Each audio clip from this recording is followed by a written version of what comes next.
오늘은 이사야 54장 1절의 말씀을 쓸쓸한 자들을 위한 노래라는 제목으로 설교했던 찰스 스펄전 목사님의 설교 가운데 두 번째 요점인 어느 한 교회를 향하여 라는 내용을 읽고 묵상하도록 하겠습니다. 먼저 본문의 말씀을 읽겠습니다. 잉태하지 못하며 출산하지 못한 너는 노래할지어다. 산고를 겪지 못한 너는 외쳐 노래할지어다.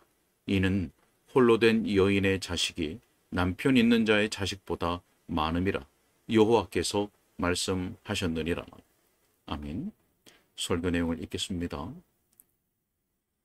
자, 이제 저는 하나님의 도우심을 따라 이 본문을 어느 한 교회와 관련하여 활용하고자 합니다. 저는 제가 이제 말하려고 하는 것이 이곳에서 모이는 교회를 특별히 지칭한다고 생각하지는 않습니다.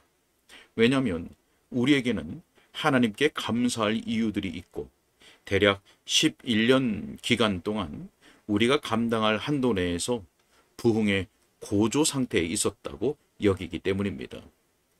만약 하나님께서 우리에게 더 많은 회심자들을 주셨더라면 우리가 그들에게 무엇을 해야 했을지 저는 모르겠습니다. 그분은 이미 우리의 수를 놀랍도록 증대시켜 주셨기에 그 수 전체를 내려다보기가 어려울 정도이며 일부는 때를 지어 나가서 다른 교회들을 형성하는 것이 필요한 문제로 대두되었습니다. 하지만 그럼에도 불구하고 이 본문의 일부는 우리의 경우에도 적용할 수 있습니다. 여기에는 이 나라의 많은 형제와 자매들이 있습니다. 하지만 약 2만 내지 3만 명의 사람들이 이 말씀을 읽는 것이기에 비록 이 말씀이 이 교회의 지체들에게는 해당되지 않을지라도 저는 청중 없이 말하는 것은 아닙니다. 자, 아주 슬픈 상태에 있는 진실로 잉태하지 못하고 홀로 된 여인과 같다고 말할 수 있는 격리된 교회들이 덜어 있음을 직시합시다. 이 나라에도 생명력 없는 목사로 인해 저주받은 상태에 처한 교회들이 몇몇 있다는 것을 우리는 알지 않습니까? 느릿느릿하고 태평한 말투로서 진리를 망쳐놓는 목사가 있지 않습니까? 그 목회에는 어떤 힘도 생명도 없습니다. 어떤 목사들은 진실하지 않습니다. 그들은 진리의 일부를 전하기는 하지만 진리 전체를 전하지는 않습니다. 그들은 이런저런 이유로 한두 가지 교리들을 두드러지게 하고 동일하게 고귀한 진리의 다른 부분에 대해서는 사람들이 접근하지 못하게 합니다. 그리고 전하는 내용 전체를 너무 자주 냉랭하고 공식적이며 성직자로서 판에 박은 태도로 전할 뿐 아무런 열정도 열의도 없이 전하기에 어쩔 수 없이 교회는 불모의 상태가 된다고 저는 감히 말합니다. 자, 또한 얼마나 많은 교회들이 세속적인 교회 직분자들에 대해서 불평해야 하는지요. 볼 때마다 슬픔과 유감을 느끼지 않을 수 없는 사실은 어떤 교회 직분자들은 교회에 있을 때보다 세상에 있을 때에 훨씬 더 활동적이며 그들이 자기 자신의 업무를 수행할 때에는 약간의 상식이라도 보여주지만 그리스도의 일을 수행할 때에는 상식 수준에도 미치지 못한다는 것입니다.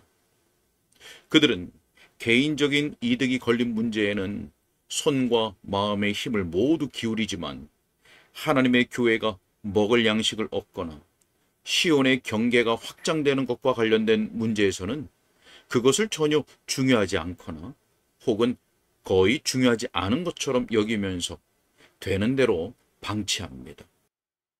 이보다 더 나쁜 것을 말하자면 더 흔하게는 생명력 없는 회원들과 더불어 교회가 존속한다는 것입니다. 대부분의 교인들이 기도를 위해 모이는 것에 대해서는 거의 생각조차 하지 않는 교회들이 얼마나 많은지요. 만약 그런 곳에도 생명력이 있다면 그 힘은 싸우고 흠을 잡는 데에만 소비되고 있습니다. 그들은 성도에게 단번에 주신 믿음의 도를 위하여 공통의 적에 맞서 진지하게 싸우는 것이 아니라 오히려 그 진리를 두고 말다툼이나 하면서 서로를 원수로 만들고 있습니다. 하나님의 마음을 감동시킬 눈물은 어디에 있습니까? 선포된 말씀에 복을 내려줄 한숨과 부르짖음은 어디에 있습니까? 우리들의 많은 교회에서 오직 메아리만이 이 물음에 대답할 뿐입니다. 그것들은 이제 어디에 있는가? 후렴구처럼 그것들은 이제 어디에 있는가라는 소리가 있을 뿐입니다. 그것들은 떠나갔습니다. 그것들은 오래전에 떠나갔으며 어떤 그리스도인들은 그것들이 영원히 떠난 곳에 만족하는 듯이 보입니다. 그들은 한때 그들이 뜨거웠던 날들을 거의 기억하지 않습니다. 성령께서 그들 위에 임하여 이슬처럼 그들을 적시던 때를 기억하지 않습니다. 저는 주저없이 엄숙하게 말합니다. 저 자신이 속한 우리 교단에도 그처럼 황폐한 상태에 있는 교회들이 많습니다. 그들이 예배 드리는 곳이 문을 닫는다고 해도 그 교회들이 서 있는 이웃들에게 미치는 손해는 미미할 것입니다. 그리고 그들이 귀를 기울여 듣는 목사가 입을 다물고 침묵한다 해도 그것은 오히려 유익이라고 할 수 있을 것입니다. 왜냐하면 그들이 듣는 메시지는 그들 자신이 옳다는 사상으로 그들을 감싸줄 뿐이며 그들이 살았다 하는 이름은 가지고 있으나 실상은 죽은 상태이면서도 그들 중에 하나님의 영이 거하신다고 믿게 만들기 때문입니다. 이것이 그들의 상태입니다. 오늘 아침 이곳에 참석한 형제들 중에 진지한 이들은 그런 교회들의 지체들로서 그들의 당면한 의무가 무엇입니까? 라고 제게 물을 것입니다. 형제들이요, 여러분의 의무는 아주 명백하다고 저는 대답합니다. 여러분이 속한 교회의 황폐함을 의식한다면 힘써 수고하십시오. 여러 달이 지나도록 교회에 믿는 자의 수가 더해진 적이 없었습니까? 그 일에 대해 당신은 만족할 수 있습니까? 당신은 우리 주의 나라가 임하도록 하는 일에 모든 열의와 열정과 뜨거움이 없어진 것을 목격합니까? 그 일에 대해 당신은 잠잠할 수 있습니까? 만일 그렇다면 나의 사랑하는 친구여, 저는 당신이 무엇을 할 수 있는지에 대해 아무 말도 할 수 없습니다. 제가 보기엔 이 문제에 있어서 제가 호소할 대상이 아니라고 여겨지기 때문입니다. 자, 하지만 사랑하는 형제들이요, 만일 여러분이 번성하지 않는 교회의 지체들이라면 당신이 끼치고 있는 슬픈 손실을 의식하면서 부지런히 힘쓰라고 저는 말합니다. 만일 소금이 그 맛을 잃으면 아무 곳에도 쓸모가 없으며 땅에도 적합하지 않고 퇴비로 쓰기도 적절하지 않아서 사람들은 그것을 버립니다. 우리는 나쁜 상인들과도 힘겹게 씨름할 수 있습니다. 그가 좋은 정치가나 철학자가 될 수도 있기 때문입니다. 하지만 죽은 교회는 아무 데에도 쓸모가 없으며 어떤 일에도 어떤 방식으로든 아무 유익을 끼치지 못합니다. 그것은 단지 버려지기에 적합할 뿐입니다. 심지어 퇴비조차도 죽은 교회를 거부합니다. 마귀의 존재도 영적 생명을 잃어버린 교회의 존재보다 더 불길하지 않다는 것을 우리가 알기를 바랍니다. 저는 과장하고 있는 것이 아닙니다. 그 증거를 저는 가지고 있습니다.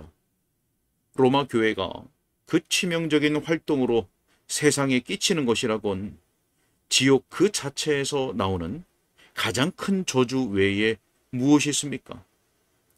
지옥조차도 그 불타는 연못 속에서 악한 목적을 이루기 위한 도구로 로마 교회보다 더 적절한 도구를 찾을 수 있을지 저는 의문입니다. 그리고 여러분의 교회도 성령을 잃어버린다면 그 정도의 차이는 있어도 마찬가지일 것입니다. 웨슬리파인지 침례교파인지 독립교파인지 그 무엇이든지 저는 거기에 관심을 기울이지 않습니다. 생명이 떠나면 그 후로 교회는 아무 유익을 주지 못하게 됩니다. 그것은 땅의 거름으로도 적합하지 않고 걸음의 내용물로도 적합하지 않으니 사람들은 그것을 버리고 발로 밟을 뿐입니다. 이 점을 의식하십시오. 그리고 하나님 앞에서 겸손한 자들은 함께 모여서 그 사정을 주 앞에 아뢰십시오. 우리는 두세 사람의 능력을 크게 믿어야 합니다. 마태복음 18장 20절에서 두세 사람이 내 이름으로 모인 곳에는 나도 그들 중에 있느니라고 주께서 말씀하시기 때문입니다. 저 길고 가느다란 붉은 줄이 종종 전투에서 승리하였으며 여전히 영국에서도 이길 것입니다. 제가 말하는 그 가느다란 줄이란 교회의 황폐함으로 인한 소수의 한숨과 부르짖음입니다. 마음이 뜨거운 나의 형제여, 설령 당신이 교회 안에서 하나님 앞에서 진정으로 탄식하고 부르짖는 유일한 지체일지라도 하나님께서는 그 교회에 복을 주실 뜻을 가지고 계시니 이미 그분이 당신을 그곳에 보내심으로 복을 주셨기 때문입니다. 같은 마음을 가진 다른 사람들을 찾아보십시오. 불평하지 말고 분파를 만들지 말며 교회 체계의 변화를 추구하지 말고 그저 당신의 할 일을 하며 엘리야가 그랬듯이 하늘에서 불이 내려와 제단에 임하도록 엎드려 기도하십시오. 이것이 진정으로 필요한 한 가지 일입니다. 조직 체계상의 잘못, 행정에서의 실수, 교회 직무의 부적절성. 자, 이 모든 것은 일단 당신이 거룩한 삶에 돌입한다면 바르게 잡힐 것입니다. 하지만 기도 없이는 당신이 다른 모든 것을 바로잡아도 어떤 실제적인 목적을 위해 당신이 이루는 것은 거의 없을 것입니다. 그러므로 저는 당신에게 그 사정을 여호와 앞에 펼쳐 아뢰고 다른 것으로부터 눈길을 돌려서 당신 자신이 그분에게 할 수 있는 일, 오직 그분에게 할 수 있는 일에 주의를 기울이십시오. 자, 잉태하지 못한 여인이 무엇을 할 수 있을까요? 홀로 된 여인이 무엇을 할 수 있을까요?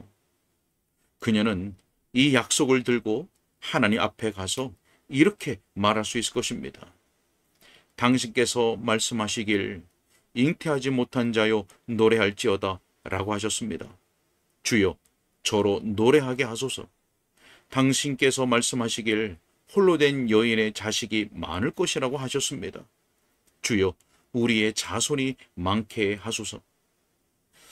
자, 홀로 된 여인은 바로 이 일을 할 수 있습니다.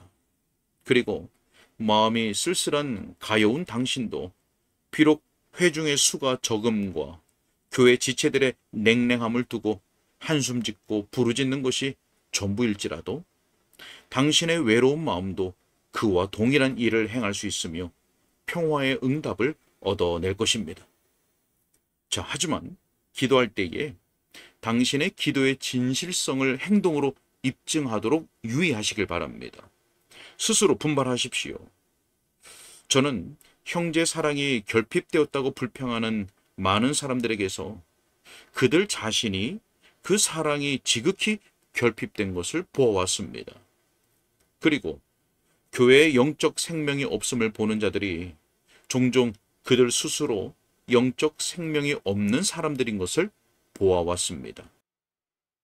사랑하는 형제들이여, 만일 여러분의 마음 상태가 그렇다면 여러분 스스로 예수 그리스도를 위해 살고 애쓰십시오. 그리고 주의 종 이사야의 이 말씀이 문자 그대로 성취될 때까지 주님을 쉬게 하지 마십시오. 저의 이 메시지가 여기에 있는 몇몇 사람들에게는 아무런 중요성이 없어 보일 것입니다. 하지만 저는 이 메시지가 은혜롭고 경건한 사람들이 대표로 참석한 여러 교회들에게 유용하게 되기를 간절히 바랍니다. 아멘. 오늘은 여기까지입니다. 네, 본문을 근거로 우리에게 들려준 스펄전 목사님의 기도가 우리의 기도가 되어야겠습니다. 주여, 주님께서 말씀하시길 잉태하지 못한 자여 노래할지어다 라고 하셨습니다. 주여, 저로 노래하게 하소서. 주님께서 말씀하시길 홀로 된 여인의 자식이 많을 것이라고 하셨습니다. 주여, 우리의 자손이 많게 하소서. 자, 여러분 자신과 교회의 영적 생명, 영적 활력을 위해서 기도하십시오. 성령의 역사를 통해서 교회 지체들이 더욱 힘있게 기도할 수 있기를 위해서 기도하십시오. 여러분 스스로가 분발하여 기도하고 같은 마음을 가진 지체들과 함께 기도에 힘 쓰십시오. 반드시 하나님께서 은혜로운 응답을 주실 줄로 믿습니다. 함께 기도하겠습니다. 수많은 약속들로 우리의 믿음을 견고케 하시는, 그리고 하나님의 은혜를 부르짖게 하시는 하나님 아버지 감사합니다. 이 땅에 있는 주님의 교회, 그리고 우리 교회에 성령을 강력하게 부어주시고 또한 성령으로 충만하게 역사하여 주셔서 영적 생명이 충만하고 영적인 활력을 더욱 얻어 더욱 복음 증거와 기도와 형제를 사랑함에 더욱 힘을 낼 수 있도록 도와주시옵소서. 그리고 이 모든 일을 통하여서 하나님을 영화롭게 하는 교회로 서게 하여 주옵소서. 주님께 다 가오며 우리 주 예수 그리스도 이름으로 기도하옵나이다. 아멘.